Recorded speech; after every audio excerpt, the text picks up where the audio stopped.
মানুষের সবচেয়ে বড় দুঃখ অভাব না, বরং তুলনা।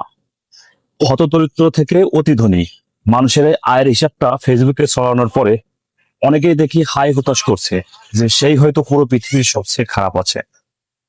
একটু ঘাটাঘাটি করতে গিয়ে একটা মজার ব্যাপার পেলাম। আপনার যদি সব মিলিয়ে 30 থেকে 40 লক্ষ টাকার সম্পদ থাকে, তাহলে আপনি কিন্তু পৃথিবীর প্রায় 50% মানুষের চেয়ে বেশি ধনী। টাকা পয়সা, জমি, সোনাদানা সব মিলিয়ে।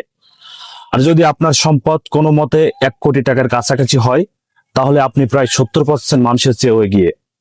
অদ্ভুত না? পুরো পৃথিবীর তুলনায় কিন্তু মানুষের সবচেয়ে বড় দুঃখ অভাব না, বরং তুলনা।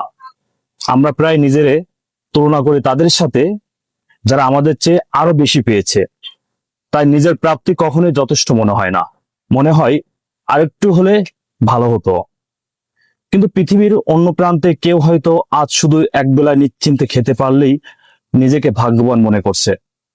সমস্যা হলো আমরা যা আছে তা গুনি না, যা নেই সেটার হিসেবেই জীবন পার করে দেই।